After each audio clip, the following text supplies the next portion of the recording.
Hello guys, and welcome back to my channel.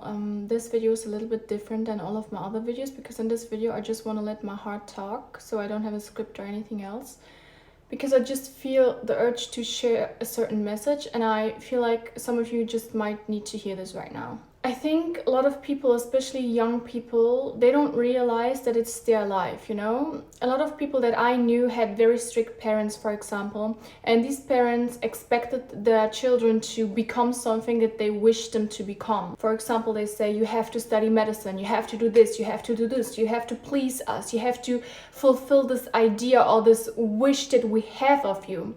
And I know that most parents, they just want the best for you. They just want to give you the opportunities that they couldn't have when they were younger. But it's quite selfish, okay? It's quite selfish and narcissistic to think that your children are an extension of yourself and that your children have to outlive the wishes that you weren't able to live. Even if you have good intentions by doing that, they are not yours, they are not your property. In my opinion, it's a very selfish act to bring children onto this world first, and to second, think that these children owe you something. Because if I choose to have children for myself, then I know I'm responsible for them. But I also know they are their own person. They are not responsible for me. They don't owe me something. I brought them into this life against their will.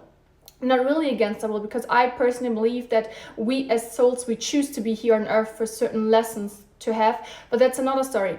But you know, when we just see the physical thing, you are here on earth because your parents made the conscious decision to put you on this earth. And you know, I just want you to understand that this is your life. No one is going to live this life for you.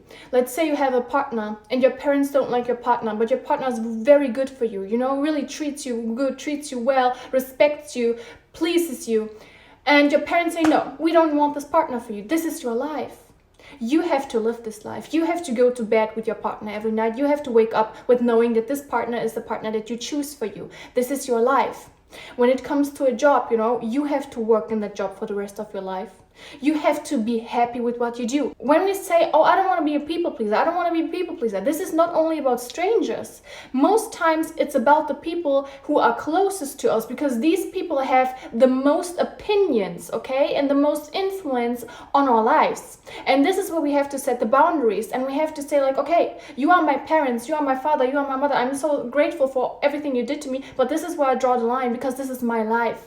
And I'm here to become happy. I'm here to live what I want to live, to experience what I want to experience, and to love the person I want to love.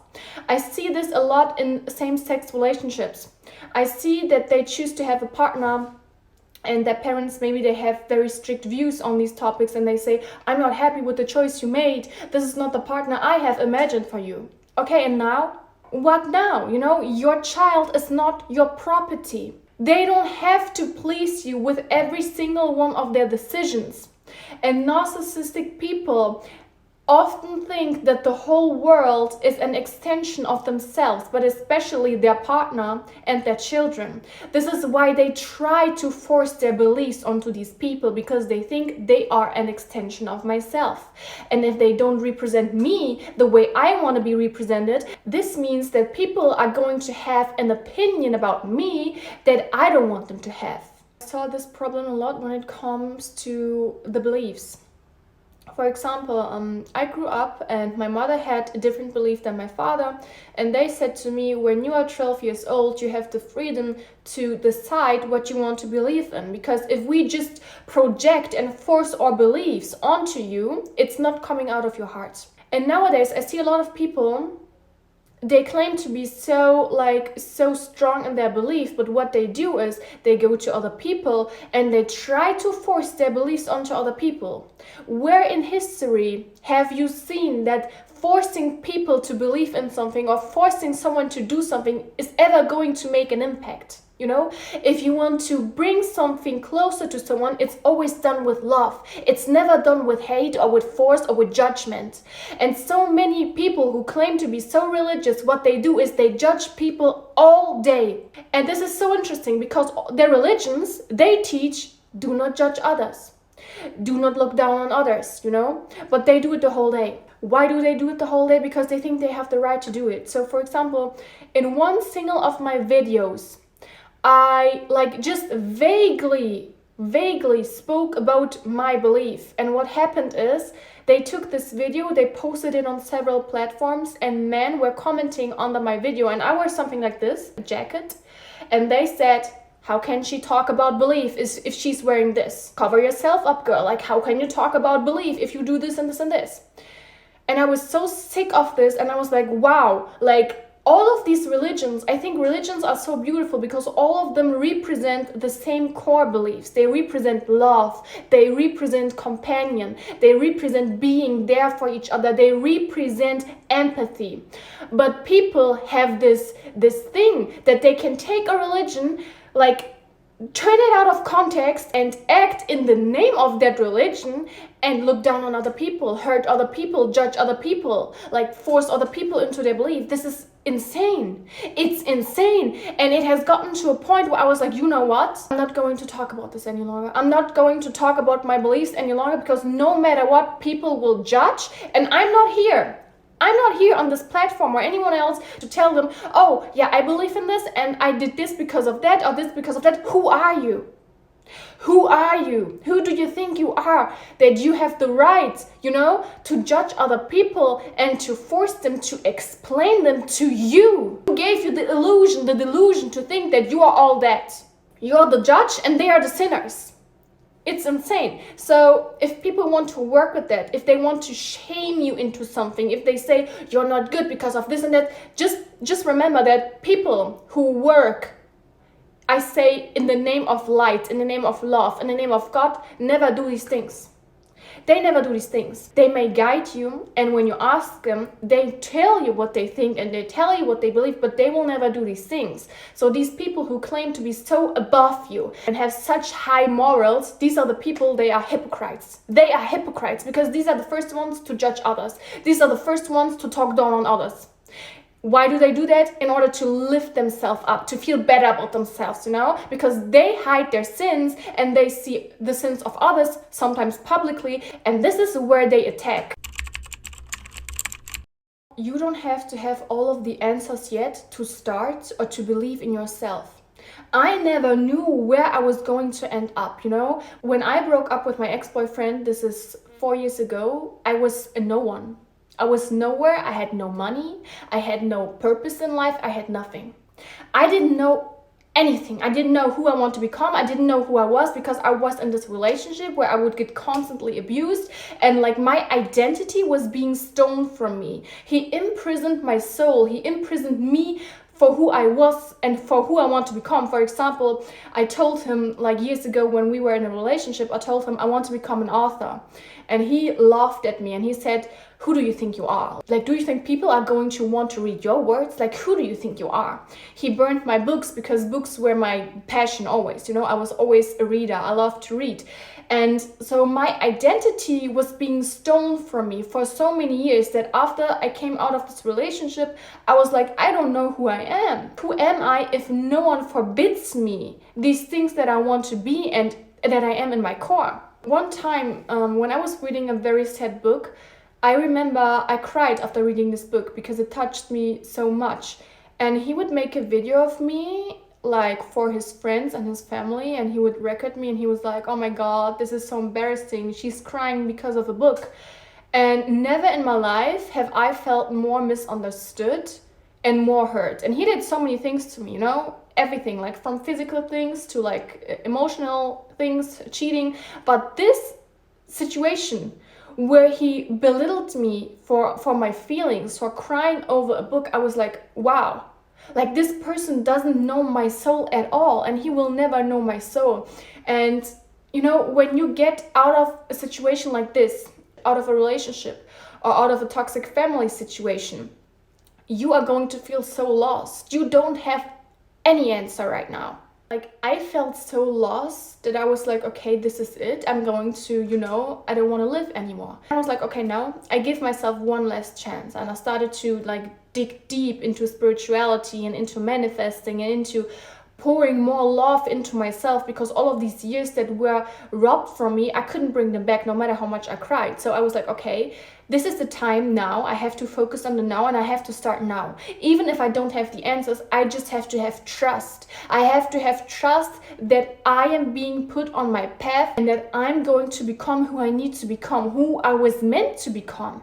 Even in nature, like we go from spring to summer to autumn to winter, you know, things have to die in order to start again.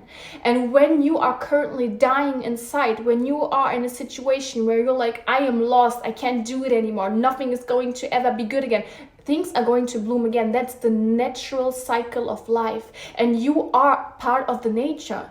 We as human think that we are above nature because we have created so much things around us, you know, technology and here and there. No, we are part of the nature. We are connected to the moon. We are an equal part of the nature as stars or planets. We are a soul living in a human body, and we are part of nature. So you will bloom again, you will rise up again. And I know, I didn't believe it for myself. I was like, no, this is it, this is the end. You know, it's not, it's never the end. And no matter how many times I have reached this point where I was like, this is the end, it was never the end, it was the beginning. And you have to give yourself the permission to start without having a clear vision inside. It's very good to have a clear vision when it comes to everything, when it comes to your goals or whatever. But sometimes you don't have that clear vision because you have been traumatized for years or abused, that you don't even know who you are, you know? How can you know what your goals are? But you have to just believe in yourself, pour love into yourself, and just know, okay, I am being put on my path. Ask for signs to be put in your path. When I started, I was like, okay, I just trust the divine. I just trust the divine, and I trust that I will end up where I am meant to end up. I remember I asked for signs all the time, and I had this repeating angel numbers everywhere when I started to really work on myself. It was like back in 2020 and 2021, repeating angel numbers, like really synchronicities out of nowhere. A synchronicity is, Carl Jung explained it, that when, for example, let's say you think about a certain, I don't know, fish all the time, and then out of nowhere your friend comes to you and talks to you about that fish. This is a synchronicity, for example, like mirrors. The reality is mirroring back your internal reality to you. And I had these synchronicities all the time. I had very vivid dreams in which my spirit guides or dead relatives would come to me and would talk to me, would guide me. And I was like, whoa, okay, I don't know what's going on. I don't know where or how I will end up, where I'm going to end up. I have to have trust. Because if you have nothing else in your life, you have to have trust. You have to have trust in yourself. You have to neglect the reality around you. You have to say, okay, I don't accept this as my reality anymore. And you have to go inside and create a new reality for yourself. And this is what I did.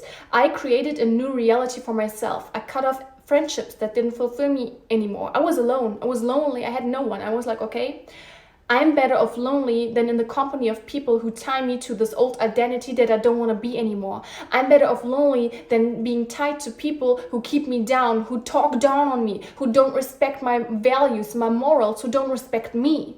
You have to respect yourself so much that you don't allow anyone else to disrespect you. Everything in reality is a mirror. Everything.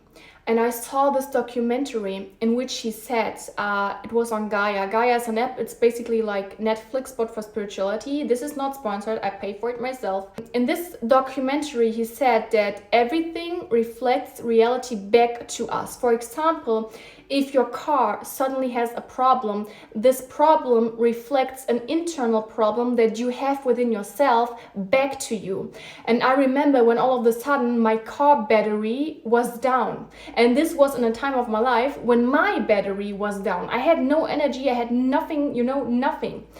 Or he said he had this example of his mother. His mother had a dog, and all of a sudden this dog had health problems. They took him to the vet, and the vet saw that this dog had cancer in a very specific place in his body. And then the man said to his mother, I want you to go to the doctor and get your lungs checked. It was in the lungs, right? And the mother went to the doctor, and what the doctor revealed was that she had lung cancer as well. She would never go to the doctor if her son wouldn't like recognize this reality that is mirroring back to her. And the really interesting thing is that as soon as she got her cancer removed, you know, she healed, everything was fine, they went to the vet and the vet was like, okay, the doc, like, it's gone. There is no problem in this dog anymore. Like the tumor is gone. I don't know what he did, but it's gone. So he said the dog, out of pure love for his owner, revealed the owner's reality back to him in order for him to recognize the problem that he had inside. And this is what a lot of times happens, like not just with animals, but also with friends or with the people around us, with the things around us. Like, for example, as I said, with cars, they mirror our reality back to us. For example, I have a friend and she has lash extensions, and whenever she has lash extensions, she has this eye stitching. Her eyes get very red and swollen, and out of nowhere she came to me. She was like, oh my god, my eye is so red and swollen, and my eye started to itch and swell as well. And I even went to the hospital and I was like, there's something in my eye, I can't, you know, I can't even blink, it hurts so much. And he was like, there's nothing, I can't find anything. And then it was away. And then I realized, oh my god, you know, I mirrored the reality of my friend back to her. Whenever my friends have certain problems, like when they have health problems, I feel it in my body. And I'm like, do you have like this problem in your body right now? And they are shocked. They are shocked. They are like, yes, I have. Like, how do you know that? And I'm like, because I feel it. If you are very connected to someone, if you have an energetic tie to someone, and especially to close friends, because the energetic ties to close friends are very strong and firm, then you will naturally feel what they feel. You will experience what they experience. And it's so insane to me because I always feel what the people around me feel, not just physically, also emotionally. Every sickness, like every health problem in your physical body that you have, is mirroring back to you what's wrong, like what's out of balance within you. I have read this book, Emotional Balance, from Roy Martina. I love this book. I recommend it so many times, you know. I even, like, I'm in contact with the author. He sent me like personalized meditations. He's such a great guy, like really intelligent. So, and in this book, he said that every problem that we have externally in our body, in a physical body, like health problems, reflects back to us an internal problem. So, for example, if you have a lot of problems in your throat area, this could mean that your throat chakra is out of balance, you know? You don't speak your truth, maybe you lie. Maybe you are being put in a situation where you are not allowed to speak, not allowed to share yourself, not allowed to share your truth. Or when you always have eye problems, this could mean that you are a little bit delusional. You don't want to see reality as it is. You have problems with accepting reality as it is. You don't want to acknowledge something. You don't want to see something. It's so interesting. Like whenever I get sick, I'm like, okay, in which part of my body do I get sick and what's the spiritual meaning behind this? It's so insane because I was about to travel to Istanbul. I love Istanbul, really, I love Istanbul. I don't know what it was, but my intuition told me, no, don't fly, don't do this, don't fly, there's something wrong. And I was like, what is it? Like, I can't imagine what it is. And out of nowhere, I would get stung by a wasp. I have never been in my life stung before. And do you know where this wasp stung me? On my left foot. So I googled the spiritual meaning on being stung by a wasp, and it was like, it shows you that you need to be very careful about who you are going physically. And I was like, okay, this is the last confirmation that I need. I'm not going to Istanbul right now. I don't know what would have happened if I went there. And I don't want to know, I don't need to know, because I trust my intuition and the signs that I receive from my spirit guides so much that I don't need to know what could have been, because I just know I was being heavily, divinely protected in that moment. We as humans, we are always divinely protected, always. And when you get really aware of these signs that are being sent to you, you will see, oh my god, I was protected all the way. For example, I once heard a guy, I don't know who it was, but he said that when you have an appointment, for example, when you want to do something, and when 3 times in a row there's something blocking you from going there or from going to that date or that person, this is a divine sign for you to not go there. So let's say you want to meet someone, you have a date, okay? And all of a sudden you get very sick. This is your body signaling you, do not go there. I don't don't want you. Then the next time you say, okay, let's meet next week, then blah, blah, blah. Next time, all of a sudden, your car breaks down. You can't drive to the point where you wanted to meet them. This is a sign for you to not go there, because maybe this person don't have good intentions for you. You are being divinely protected right now. You are always divinely protected, but you have to listen to these signs and recognize them. Enjoy the path to your destination. I know we all have these goals, whether if we have materialistic wishes or like wishes for self, like we want to achieve something. We all think, okay, once I have achieved this thing, I'm going to be happy. No, you have to be happy in the process of creating it. You have to be happy on the path to receiving it, because this is how you receive things and this is how you maintain your happiness. Because if you think, once this is in my life, then I'm going to be happy, it's just a cycle that repeats every time, because you are still in lack and you are going to repeat to be in lack, because as soon as one wish is fulfilled, there's already another one popping off. You know, we always launch new desires into our subconscious mind, and it's okay to have desires. It's okay to reach a thing and already think about what you can reach next. It just shows that you want to create more, you want to have more, and you think very big, and this is beautiful. But you have to create this happiness on the path of receiving it, because this is the only way that you are maintaining this happiness. I was like, okay, if I make this amount of money a month, then I'm going to be happy. If I have this kind of friendship, then I'm going to be happy. No, I have to be happy now. I have to be grateful now. I have to enjoy life now. I have to love myself now. Not just when I look my best, not just when I don't know, put on weight or lost weight. I have to be happy now. Because being happy now puts you on the frequency of attracting everything that you wish to come to you. I once watched this interview and they asked this man, do you regret anything in life? And he was like, no, because even the things that I didn't like, when I look back, I met people there. I was able to create new connections. I was able to get to know more about others.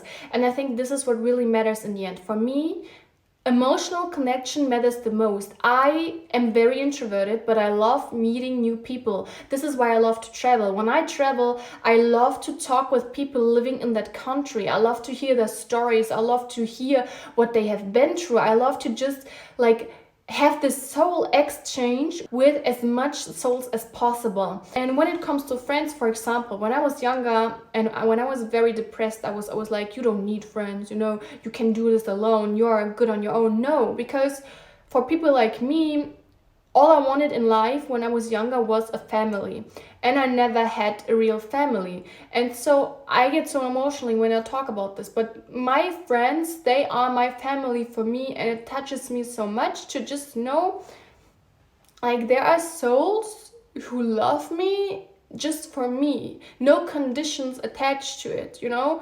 No, oh, do this and then I love you, or do this and I love you. No, they came into my life, or we met, whatever, and they love me for who I am. And I think this is so beautiful. If I think about my friendships, and if I think about how much strength they give me, how connected I feel to these souls, then I am so grateful. I am so grateful. Even for the friendships that didn't last, even for the people who are no longer in my life, I'm grateful that at one part of my life, they were a part of me, and I'm grateful for everything they taught me, and I'm grateful for every encounter I had, even the negative ones. Friends are like my family, and if a friend tells me I see you as my family, this is one of the most beautiful compliments that I could receive.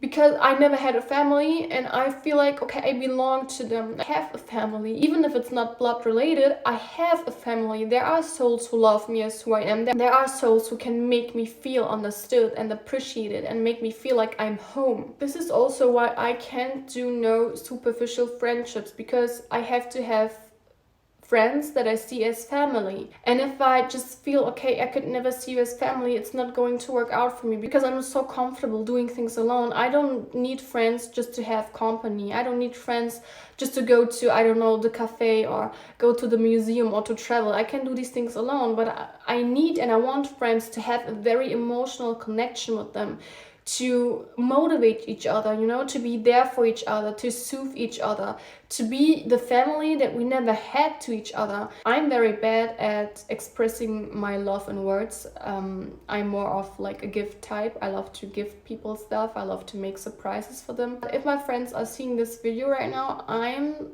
so grateful to have you. I'm so grateful that we are just part of each other's life, and I'm so grateful that we made each other's life easier so many times. I don't know if I would still be here today if at one point they didn't help me.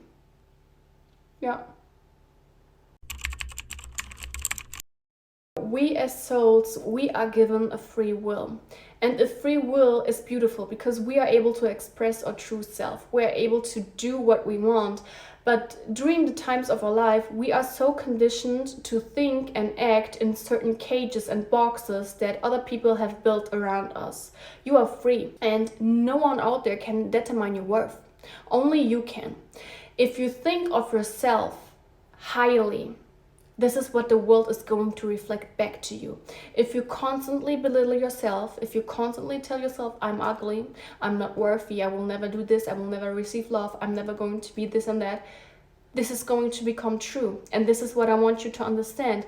It's so hard for me, like even with certain friends, to work with people if they constantly talk down on themselves, if they constantly tell themselves, I'm fat, I'm ugly, I'm a loser, and I'm always like, no, you are not, no, you are not, no, you are not. But at some point, it's so draining that I'm like, okay, if this is the statement that you want to become true for yourself, then say it. And this is when they realize, okay, I have to change the statement that I make about myself, because the subconscious mind is always going to create the statements it believes to be true. And if you repeat a certain statement often enough, it becomes true to your subconscious mind. So who says you're not worthy? Who says you're not worthy of becoming a famous celebrity? Who says you're not worthy of becoming a billionaire? Who says you're not worthy enough to receive love? Love is a birthright, you know?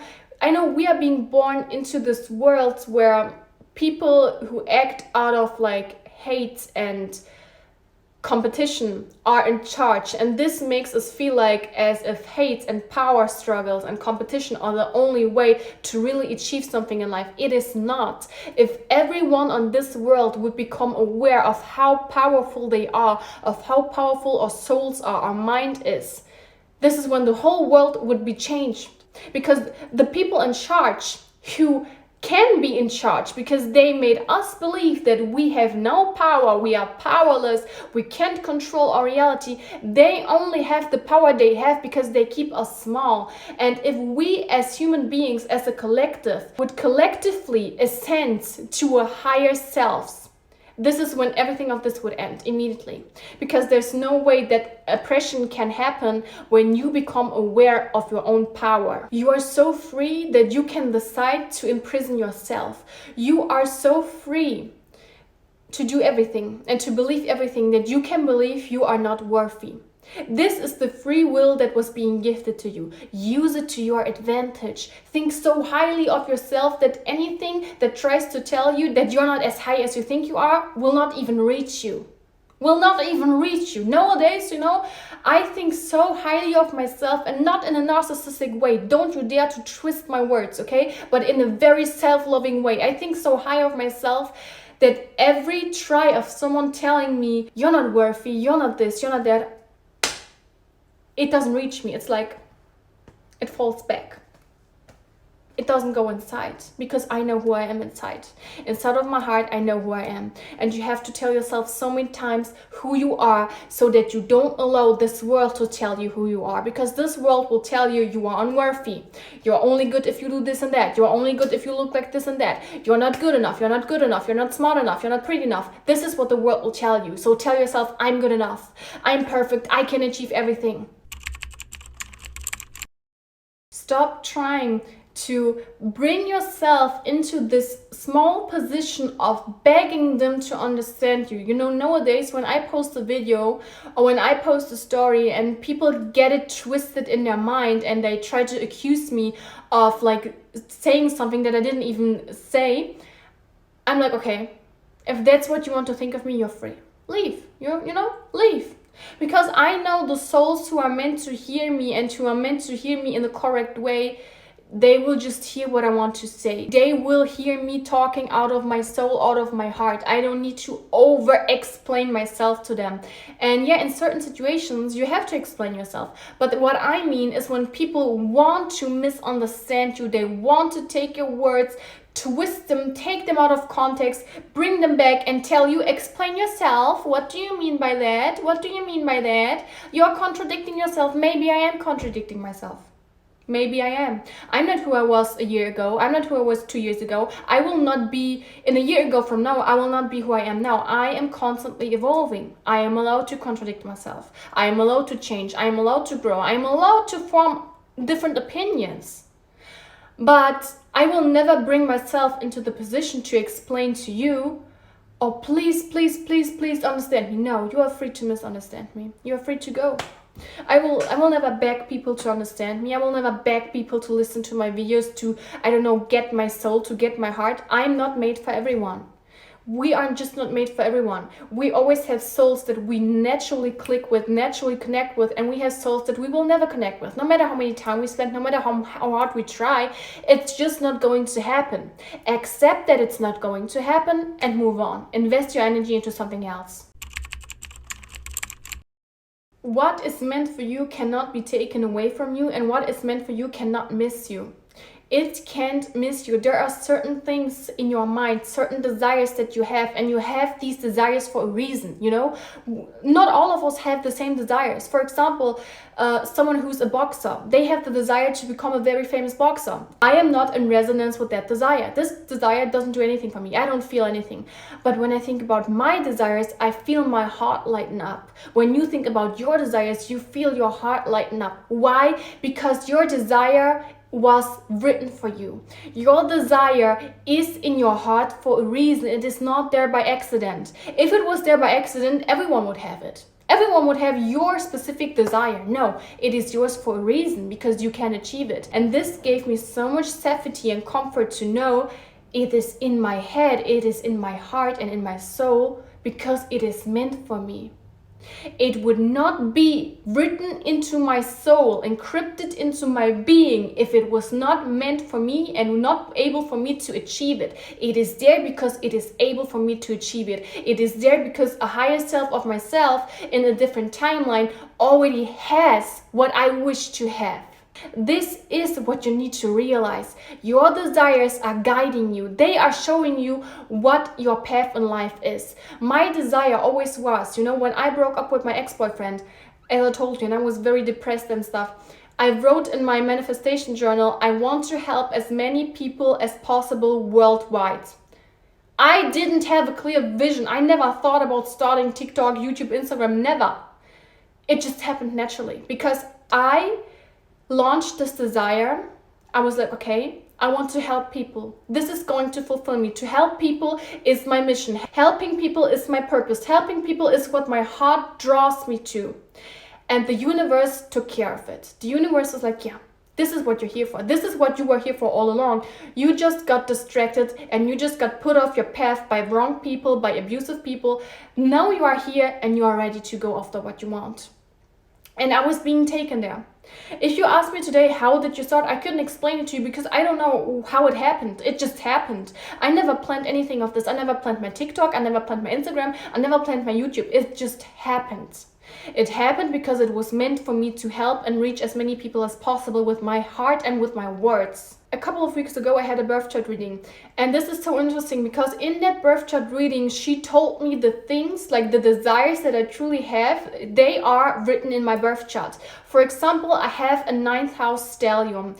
And she explained to me that that means that I will be in a position of someone teaching, of someone bringing knowledge closer to people. And then she told me something about that this 9th house stellium is in an aspect with Neptune. I don't know what aspect, I forgot it, but she told me this. She told me this means that people are going to really love me for the knowledge that I share and for the ideas and for the help that I give them. And I was like, wow, it's so insane to see that even before I became aware of all of that, it was already written for me. And I don't need you to believe in astrology. I don't need you to believe in anything. I just share my experiences here with you. But it's so interesting to look back and see all of these patterns on all of these signs in different areas of your life and see all of this aligning up into where I am now. Because I'm like, wow, like all of these signs, it was like the universe encrypted them into my life. And it was just my part to decrypt all of that. It was my part to become aware of all of that.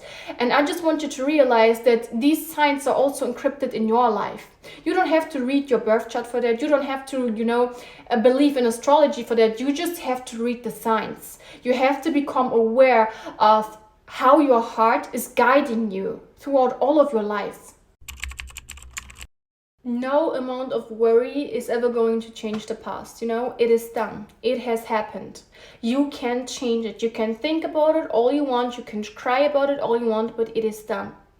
I want you to become present in the now, because the now is what you need to use in order to create the reality, the future you want to have. I know people who constantly live in the past. For example, my mother, she's a person, she's so nostalgic. When she talks about something, she's always talking about the past. She's always like living in the past. And I tell her several times, I'm like, you have to think about the now. This is already done. It's done. It's away. You can't reach it anymore. You can't change it anymore. But some people become so stuck in the past that they only see the past in the now, and therefore they create the past in the future. They create the same cycles with other people, maybe the same situations over and over again, because they only focus on the past. You have to focus on the now. The now is everything you have. The now is everything you can create. What is done is done. Can't change it, no matter how much you worry, no matter how much you beat yourself up for certain mistakes that you made. It is done. It's okay. Forgive yourself and move on. This is it with my video, guys. I hope you enjoyed it, and we will see each other in my next video.